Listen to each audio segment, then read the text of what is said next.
Hello everyone and welcome to another video. Today we're going to talk about some critical mineral stocks that are specifically in North America. Most of these have barely moved since last time we mentioned them. I thought I would just mention them again, making like a more complete list. Let's go right into it. And the first one will be channel favorite, American Battery Technology Company. Quite a correction this year, as you can see there. Since the beginning of the year, it was basically like $5.30, and now it's $2.90-ish, like today, as of 2nd of July. I still like it, and when it's having a correction, I usually add a little bit. Why on earth is that the case? If you look at the carga of demand for lithium battery recycling, it's insane. It's literally insane. It's like not even real. Like the thing is, this is just for the United States specifically. As you can see there, that's the source, Grand View Research. According to Grand View Research, there's like a carga between like 20 and 35% between 2025 and 2030 and compounded growth each year. There's an increasing demand every single year. As long as there are people are utilizing technological devices that require batteries, I believe like this company and like companies similar could really benefit. Specifically American Battery Technology. Now, why on earth should you care? The CEO used to work for Tesla at the Gigafactory regarding battery recycling. Very successful at that. Ramping up, they have one plant and they are projecting to have like a second plant. This current one has a capacity up to 20,000 tons. In Nevada, they are producing or have a facility that has the capacity to process 20,000 tons of feedstock to produce battery-grade metals, where they are now looking to have another plant which could then process 100,000 tons of battery materials. But that's not all. They also have one of the largest lithium deposits in the United States, had the funding from the government reinstated. Put it up here. Improved news about this company and the fact that it's barely moved even though it's growing and growing. I really like it, as you can tell. Obviously it's more like on the higher riskier side. I'll just include a little list of like newer investors into the company this year. It's a little screenshot here, as you can see. I really like it, but bear in mind this is more like for those that have the long time preference, because it's probably going to be a couple of years before they have like the newer second plant. Well, 5x the processing capacity and the lithium project. This company could be very promising. It's Comstock Inc. Another channel favorite, Comstock Metals, which is the solar panel recycling part of the business. Most recent presentation, where they are saying that for each ton of solar panels they receive, because that's their service, they get solar panels and then they receive a fee for like recycling it. So apparently they would get $500 per ton. If you look at, since solar panels or like part silver, as you can see here earlier, that's from the website by the way, whereas at these older solar panels, which is relevant for this due to it's mostly like over time, as you can see here, that's like older. It's more like the older solar panels and like damaged solar panels could contain up to 20 grams of silver. With their facility, process 100,000 tons of solar panels, which according to their website, 100,000 tons of solar panels equals to about 3.3 million solar panels, individual panels, which when I did a little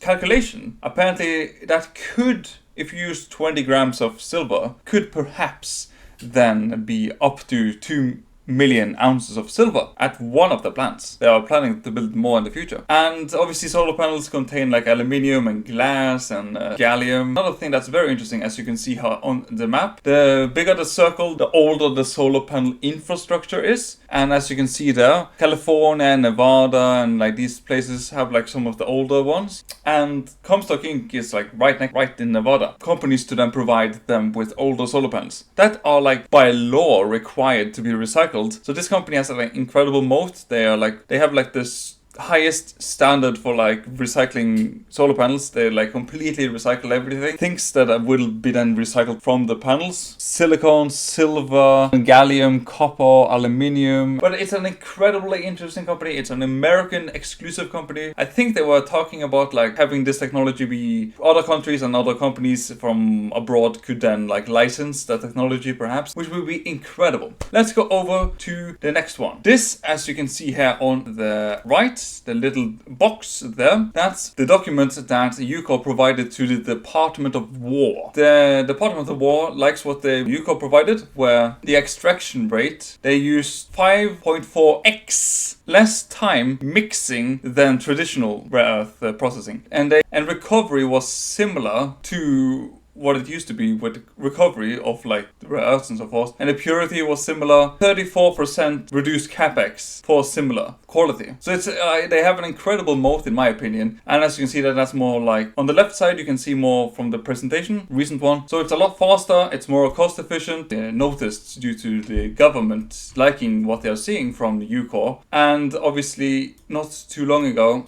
oh, this is like more recent news where they are then shipping out samples to major rare earth magnet manufacturers. On the G7, leaders then recognized how important Ucore and Sumitomo Corporation collaboration supply for magnet makers. So the company has had incredible news since we last talked about it. The demand for rare earth is outstripping supply. And in the future, since China is a major dominant player, because every country is going to think about their own people and their own well-being. So just imagine the fact that rare earths are used in everything in the modern world, and the fact that they are projecting that the demand will outstrip supply. It's utilized in EVs or renewable energy, robotics, and security and so forth. And imagine if China said, no, rare earths are only going to me and my allies, and they are producing the vast majority of it. That would be a really humongous crisis for the West. This company would do one of the most important things, which is to process and separate how critical it is. China is part of the majority of mining, the majority of oxides, and majority of magnet producing. It is quite essential for the West to be more independent on the very thing that they are growing more dependent on, which is modern technology and renewable energy and so forth. This is why I like the company very much. And the final company on this list is Energy Fuels. This company is interesting due to the fact that they've obviously had a little correction this year, where it was like in the range of like $26, $27 earlier.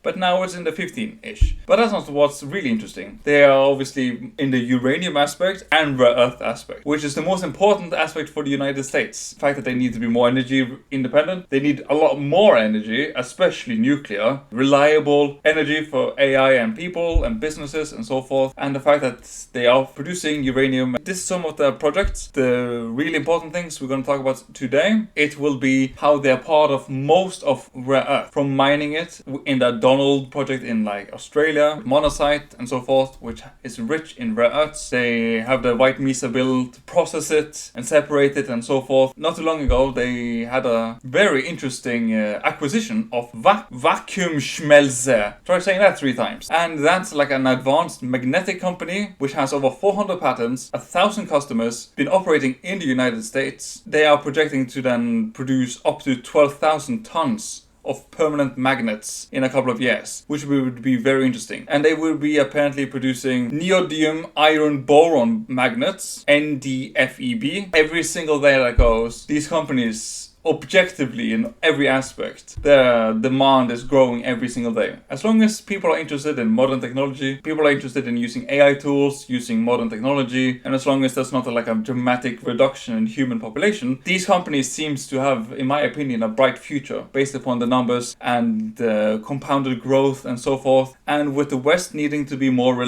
self-reliant, just imagine if most of what you use for your country to function is controlled by an adversary, and they decide, I don't like you anymore. What are you going to do? Like these things with rare earths and critical minerals, where it's both important to mine it, process it, and recycle it and so forth. If most of what you have is controlled by people that don't like you, and they decide, oopsie daisy, it takes several years to build this out. And like obviously things are improving in the West, but obviously like if China were to, like the Western economies would be severely damaged by that. I hope you have thoroughly enjoyed. I'm merely talking about companies I like. Hope you thoroughly enjoyed. Like and subscribe, and have a wonderful day. See you in the next video.